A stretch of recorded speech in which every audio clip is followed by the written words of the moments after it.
video. Install this bad boy. It's nice and comfy in this garage right now. And it's cold AF outside. Just so there's that. But on to something else. Just picked this up. This is the cheapest or best value I can find anywhere for a CarPlay deck. So pick this up because I want CarPlay in my little Rex. And I was debating, on doing it or not. And I finally pulled the trigger because this thing's like $250, dude. That's unheard of. And it's a Sony. And you can't find name brand CarPlay for that price. Comes with a remote. Comes with the deck. Now, strangely enough, this has got like a single DIN chassis, kind of like a shallow chassis at that. It's really lightweight, which is cool. But it's like a ISO mount single DIN, which I've never installed before, but what else? Got me a multi-kit. Says Suzuki, but it says it's for Honda too. But here's the problem. It's for double DINs, right? So, yeah, I mean, it's got bolt holes that line up for this, but I'm going to have to cut this thing in half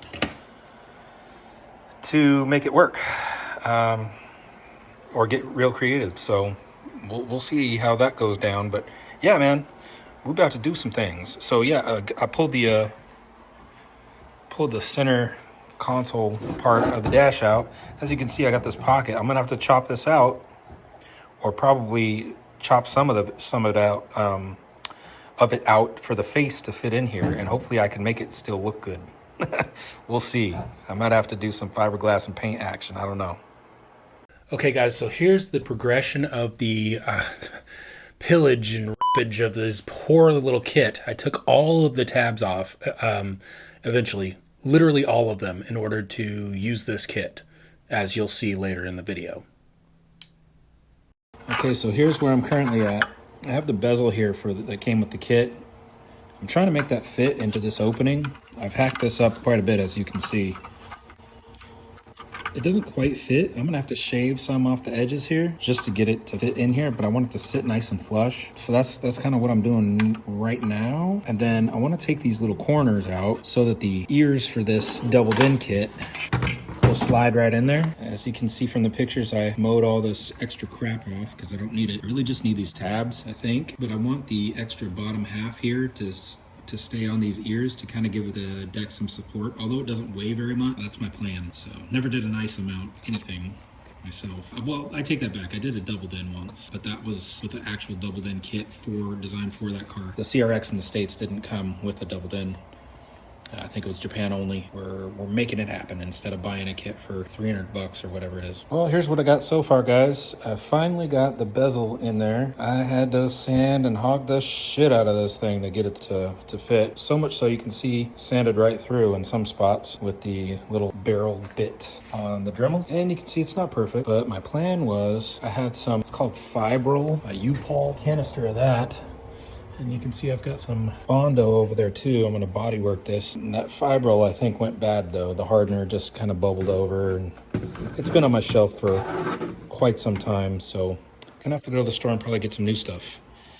And then paint this. Or I don't know, man. I was kind of thinking of maybe flocking it.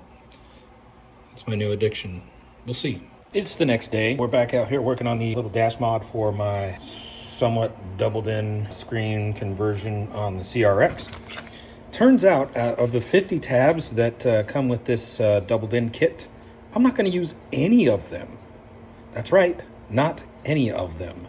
I'm just going to use these slots here and bond this to the bezel. Let me show you what I'm talking about. So basically hogged all this out, and this is going to sit in here like this. So these tabs are going to be off. They're not going to be in the way here, and they're going to lock into the bezel itself. There's two little slots here. You can't really see it, one here and one here, and they lock into this bezel. So I'll retain that part, these little tiny ears, but these bigger ones, they're going to go all that's gonna be mowed off. And then I'm gonna secure the bottom via some adhesive and maybe a couple of bolts through this little side section to kind of just, you know, have it nice and secure. And then of course these top slots will screw into the ISO mount holes, if you will, on the chassis of the stereo itself. That's my plan. This is my first one, my first ISO mount ever that I've ever really done by myself. Like I said, I did do a doubled in years ago, but I had some help with that. So, and it was a kit that actually was made for the car. Although this is a Honda kit, it's for a Passport. So for whatever that's worth. Yeah, that's the plan. And then kind of install the stereo backwards. So all this will be pre-installed, this whole kit, like modified of course, and then I'm gonna like fold the screen, like kind of finagle it in through the back here and then screw it in on the both sides. That's how this is gonna work. So kind of backwards from most installs of any install I've ever done, but yeah. So right now what I'm working on is I need to make this look a hell of a lot better. Right now it doesn't look the greatest, and I just don't want to see a whole bunch of imperfections. I am going to Bondo this, even though I hate working with Bondo. Absolutely hate Bondo. I don't think it's a very good material to work with. I think it cures too quickly and it gets too hard way too fast, and you have to sand the shit out of it for days, and I hate it. But that's what I'm going to use, because that's kind of what it's for, and we'll see how my luck goes with that. Hopefully I'll have a good experience today with it, and I'll get this nice and, you know, fairly smooth. And I haven't decided if I'm gonna just paint this or flock it, but I'm thinking I'm gonna flock it, since I already flocked the lower portion that sits below this, where the shifter goes. I think that'd be kind of a cool look, and it would hide all the imperfections if there were any, which would make things very easy for me. We'll see. Dude, I just realized I'm not filming a lot of this, and I need to show you kind of what I'm doing. So, I didn't film all the hogging out of this, but here's what I did. Here's a reenactment. Until that bezel fit in there. Notice I got this little, like a burr bit, and it's got a real fine tip. That's how I was able to kind of square off the edges, not just using that little barrel tip, a little sander barrel. And then for the big stuff, I just used my little vibrating, like saw, whatever you want to call it. Also a Dremel. Just kind of, you know, knocked out those corners. Then I took some Bondo, not in the picture, did a little mix, and then apply. And then now, I'm using my DA to sand it down as quickly as possible before this gets rock hard and I can't really deal with it. So I'm gonna do that. I'm gonna get my mask, because these fumes are kind of obnoxious and you don't want to breathe this powder. It's not good for you. I just realized my mask is already over here. Put that on. Get my coffee out of the way. Start my copyrighted music.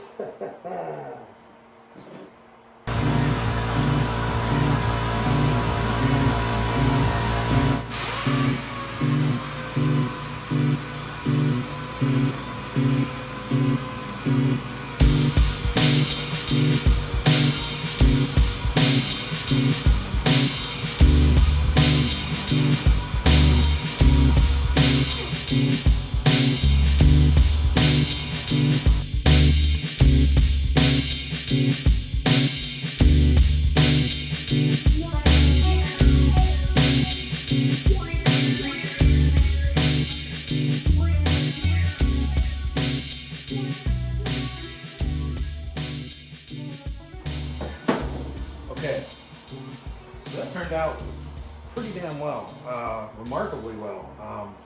I think the key is, if you're going to use Bondo, wait that 15 minutes or so, maybe a little less, to where it's not fully cured and hardened. Then it's way easier to work with. I made pretty quick work of this. I used 80 grit, as it recommends, and I'm happy with the texture. Even it doesn't even need to be like softer or smoother than that. Knocked it right down, and everything's like flush.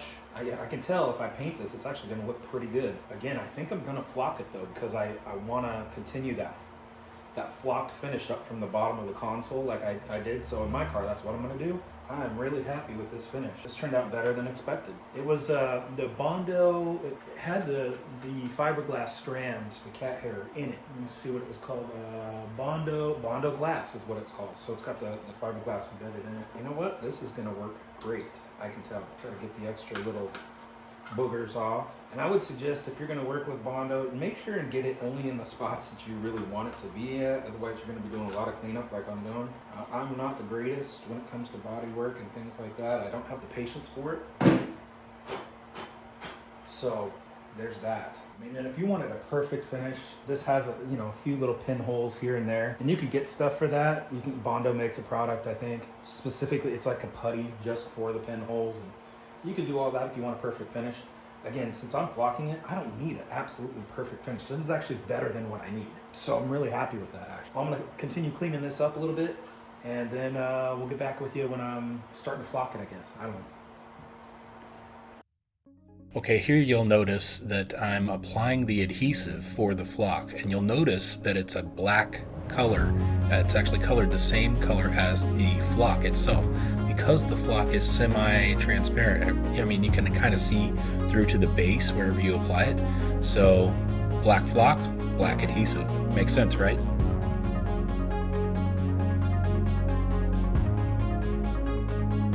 Okay, and here I'm actually applying the flock material itself. It's like a really fine little strands, almost like a powder, and you just pump that little tool there and it shoots it out towards the adhesive and embeds it in there in the adhesive, and it makes like a textured suede like soft finish. So it's really cool stuff.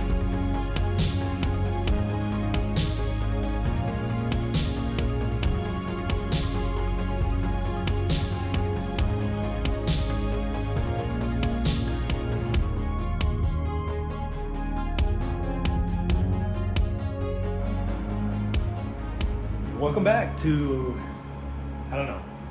another portion of this episode of Let's Do a Dash Mod in the CRX. This is where we're at. Got it nice and flopped, so you can see that nice, lovely faux suede texture. I like it. I think it's going to look good. As you can see, the kit, the horribly violated kit for the doubled-in passport has been violated thoroughly, and is going to fit in here nicely now. And so what I'm going to do is I'm going to CA glue these in place on both sides, lock them in, CA glue them in place, and then I'm also going to probably drill a little hole and have a nut and bolt through there, through this little lower channel like I discussed earlier. Once I do that, then I'll be able to mount the stereo in here, and then I'll do the wiring, and that's really it, putting everything back together. It's kind of exciting, getting close.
Finding wet adhesive getting all over my hands, so that's what I'm doing here. A little bit of maintenance so I can wash my hands later and actually get them clean.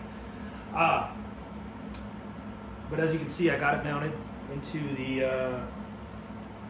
little center console unit. The next step is to wire it up, which is, if you've ever wired up a stereo, it's pretty self-explanatory. I do have an amplifier, so I'm going to be connecting the 3 RCAs. This one does have a sub out, but it's just a single output, so I had to get a Y, which I didn't have, and I live in a small town, so 5 stores later I found myself a Y. I thought I had one in the stash, but I didn't. But yeah, power, ground, accessory, RCAs, amp turn on. That's basically it. Antenna. That's what I gotta hook up real quick, and then route the USB. Now I'm going to use the stock cigarette lighter location for the USB, and although I am still using the cigarette lighter for the power for my radar detector, that's just going to be tucked up behind the dash, and I'm going to use that as sort of a hardwire kit, if you will. I'm going to run that behind the dash. That way it just looks a lot better and there's not a cord draping over the front. So that's the plan. We'll see how that all works. Hopefully you can see me. Hopefully I'm in frame, because this would be a stupid looking video if half my head's cut off because I'm like not really in frame. What else? I love you. Well, so here it is. I don't know how well you can see it in my unlit car here, but the flocking doesn't quite match. Obviously, this is the fresh stuff versus the old, but here it is all installed finally. I got a little too cocky and I thought, oh man, I was having a problem getting it to work. I was like, oh man, it's not my wiring. My wiring's perfect. Like, it's never going to be that. It's a bad stereo. It's got to be a bad stereo right out of the box. So I took the stereo back and got another one. Turns out it was my wiring. So always double, triple check your wiring. In this case, I had a bad ground. I don't know why that is, to be honest. It's the same ground I had always used. It just went bad. Like maybe there was a break in the wire or something somewhere, and I don't know. It just was no longer good for whatever reason. So I made a new ground, and now everything's great. This is temporary, little cable for the USB. I'm gonna get one of those flush mounts. It's actually supposed to show up via Amazon Prime tomorrow, so I have a flush mount there. I have mixed feelings about it. The flocking, it actually kind of dulls everything down a bit, and of course, you know, makes it fuzzy, soft and fuzzy looking. I like the flocked look, you know, and it matches this down here, so hides all the imperfections, because I didn't make it perfect, although it was a lot closer to perfect than I thought it would be. I was pleasantly surprised. Working with that, the Bondo glass was easier to work with than I thought, and sanded quite nicely, and I very well could have painted it, but again, I wanted to do the flocking, and that's what we did. But yeah, just to verify that it works, it actually looks pretty good in here. I'm glad I didn't spend $300 for a dash kit when, you know, I can just make mine, and here it is. So, yeah. All right, hopefully y'all can see what I'm doing. I got my piece of crap GoPro on my forehead so I can show this, but basically I got this from Amazon, which I've been waiting on. I'm gonna go ahead and open it up. It's a flush mount USB, basically.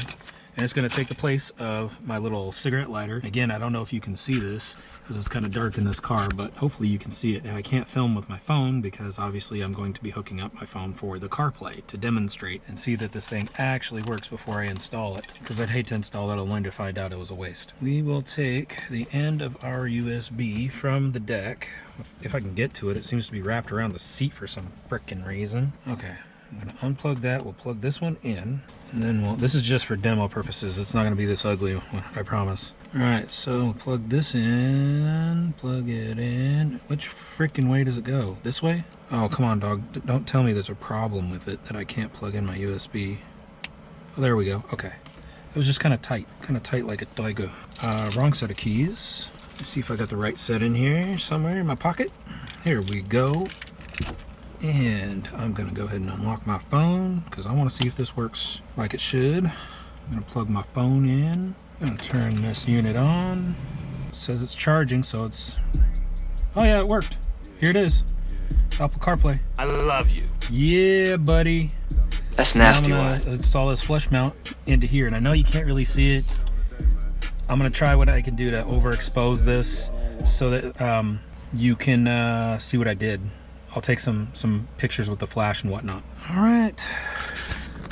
Okay, we're back for a minute in the wreck. Got everything put back together. I had to pull this whole mother effer apart just to get to the back here so I could put this little lock nut on there so it'll stay in there nicely. Of course, that's what I had to do, right? Like this is never gonna be simple. You have to, and it's not hard, but it's just kind of annoying that I had to pull the whole damn thing apart because I can't get my hand in there, and yeah, you know what I'm saying, and fun times. Also, I needed to route that, the cord for the radar detector. Now, it's ghetto. I'm not even gonna lie, it's ghetto. But there was already this hole in the dash. dash. And I'm like, you know what? I mean, that's ghetto as hell. I would never ever do that, but it was already there. So I'm like, you know what? Let's just utilize it. It's there. I was gonna run it behind the dash through where the dash bolts right here. There's a center bolt for the dash. I was gonna route it through there, but there was no opening. There was no real space for me to run the cord through there. I would have had to make another damn hole. And there's a reason for my madness here. Again, this was already here, so I'm just gonna kind of shellac this with black silicone to make it flush with the dash, make it look as clean as possible. This is not a show car, you know. This is just kind of my,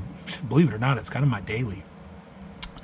I know that's kind of crazy to have a basically a classic as a daily, but yeah, it is. And anyway, the hole was already there, so no real harm, no foul as far as I'm concerned. It was already there. Let's just use it. And it gets the cord out of my way. It's not draped over the dash. It's actually just coming out through the dash, which looks kind of funky. It's kind of weird, and it's not the best solution, but whatever. Also, I was missing a little cover for this bolt right here on the dash bezel. I have that cover, and I've had it for months and months. I'm actually going to put that on, show you some pictures before and after of that. I'll show you some pictures of this with the flash so you can see it nice and clear. The reason why I don't route this the way you would normally route it, right? Like going up the A-pillar and up through here, you know, or up through the dash that way. Or I was gonna actually get a blend mount or whatever and have it up here by the rear view mirror. You know, those are options. The reason I don't do that is because the previous owner, whoever had this car before me, broke the shit out of all the clips and stuff in these A-pillars. And as a result, what they did to fix it was just shellacked it with a whole bunch of really, I don't know, black silicone or something, some kind of super adhesive. So I would have to bust the hell out of all this just to get it off. And of course I don't have replacement panels when I do that. And yeah, it's opening up a whole can of worms. So I really can't do much with this right now. I really don't want to. And that's another reason why, that's one reason why I haven't really done much with the sunroof. I have a rusty panel up there, and I'm going off on a tangent now, but yeah, basically these are just non-removable right now. And I don't want to remove them because they look okay and they function for what they do just fine. So again, this is a daily, this is not a show car. I use this thing. I use this car and I enjoy it. It is what it is. This was already here, so I don't see any real problem with it other than it looks weird. You don't typically see a cord coming out of the dash, but I mean, it's just a little bit of cord there, so I can live with it. It's important to have this in the car. I have a radar detector in every car that I own, just because I'm a real 12 fan, you know what I'm saying? I'm a real 5.0 fan. I'm a real fuzz fan. Anyway, so there's that. But that's how it turned out. It looks okay. I can live with it. This is what we're gonna roll with for a little while. Eventually, I plan on maybe fixing this dash properly and maybe not having a cord come out of it. I was gonna flock it. That's what I originally got the flocking kit for, but I don't know, man. I don't know what my future plans are for this. This is what I'm gonna do for right now. It's funky, but it works, and it got the cord out of my way. I'm actually gonna get a shorter cord and a little phone mount here so I can just slack my phone right here and have a little zzz, zzz. Since I don't have wireless CarPlay, I can at least have next to no wire from here to here, you know what I'm saying? And just have my phone just magnetically clamp right here. That's the plan. Okay, so this is the current setup. I didn't film any of it, the making of the box. I should have. Hindsight's 2020. I'm really bad at doing that sometimes. I just kind of get in the zone and do my own thing. I don't know if you remember the first video of this car and the work of art box that someone did for me. That's nasty. That was real special. So special I threw it away, lit it on fire, and then pissed on it. But anyway, got this one that I made, and it's ported. It's tuned to around 30 hertz, which is what I like for the type of music that I listen to, which is pretty much all kinds, with the exception of like classical and country and stuff. I don't really mess with that. But this is a 12-inch Infinity Primus, the cheap one. It's only like 99 bucks, I think, for brand new. For this 12, it's only like 300 watts RMS. It's nothing special. I needed a bit more airspace, and the box I did have in here took up this whole spare tire all the way up to right here. Just took up all this space, and that was like a prefab box I had in here before. I'll show a picture of that if I think about it, so you can see what it was. It's just something I got from a box store. But anyway, I wanted something a little more custom fit, so I did this. I just kind of sketched out some measurements, what I thought would work. You'll notice a line in the flocking here. Yes, I flocked this, by the way, which is kind of cool. I've never flocked a box or even seen one done before, but it's kind of cool. It gives it that suede effect. And I don't really have to see that anyway. It's because that parcel shelf rides on it. Anyway, you'll see that it's ported. It's tuned the way I like it. It's a down firing box, and I made these little feet to kind of space it up so it gives room for the woofer to fire. It gives it about 1 3/4 is I think what I have it set at. So it can fire down basically into the spare tire chamber or whatever. And I still don't have a cover here, so I plan on making one of those, but I want all this space back, and I don't want an external port. An internal port would have ate up some valuable airspace, in my opinion. I need all the help I can get because I only want the box to be so big, because I want to be able to utilize the rest of this space. I have a cooler that fits in here, so like when I take road trips, I can put drinks and whatever, sandwiches, whatever I want, you know what I'm saying, for a road trip. But I can't utilize that space because I got this port sticking out in the way. And although it sounds really good, I don't want to do that. And I got a different idea. I'll show you what that is. Right, so I've had these for a few years. You'll notice this old box. These don't even come in this box. That's how old these are. I've had them for years. Let me see if I can open them up for you here. They've already been opened. I had planned on using these in the Accord, the black car. I was going to use 4 of these and then 2 subs.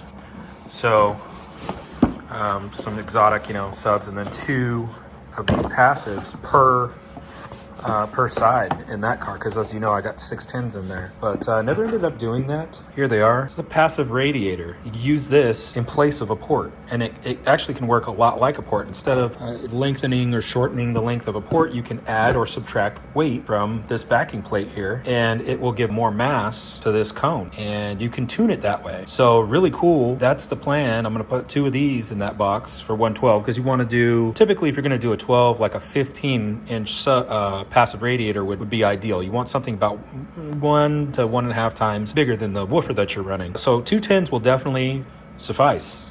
They'll do the job. So that's what I plan on doing. Plus it looks cool. I think it'll look cool. You pop the trunk and you'll be like, oh, there's 2 10s there. No, not really.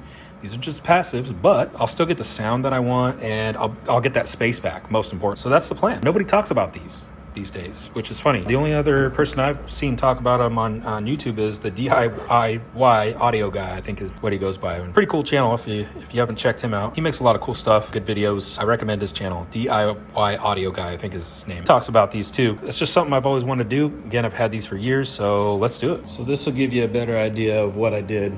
So we got the feet there, down firing 12. There it is. Now my passives are gonna go here and here. That's just kind of what I did. It is not a perfect box. It's something I built in a day. I'm not a box builder, but it didn't turn out that bad. I did kind of mess up on that, the height of it. I didn't make it short enough to clear the parcel shelf or whatever. So that kind of rubs on there, and it rubbed away the flocking, which I don't really care. It's not something I really got to look at. And I rarely take that cover off anyway, so.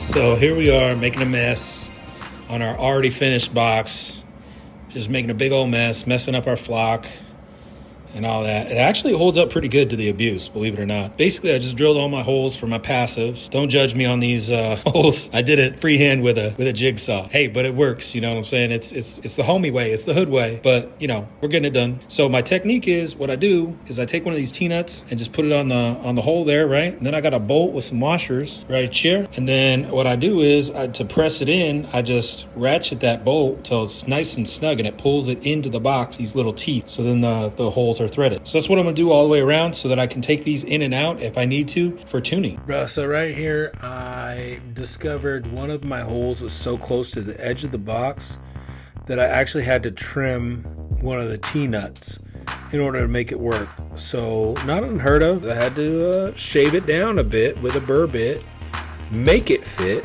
and go from there.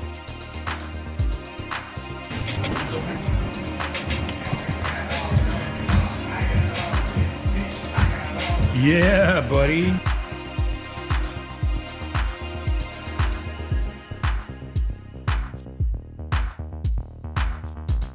And so there it is. I think it turned out pretty good. It looks good to me. I used some little button heads, as you can see, little hex screws. There's a lot of little things that always pop up in these little projects that I do that, of course, you know, you never plan for, and it's because you don't foresee them being a thing. But the size I was using is actually this right here. I don't know if you can read that. 1/4-20 button head sockets. Anyway, they were just a little too big for the provisions in these passive radiators, so had to drill those out. Also had to drill out all the holes quite large. Let's see what drill bit did I use to fit these T-nuts, which are 1/4x20 T-nuts. And I had to use, I think it says 9/32. I can barely read that in my old age.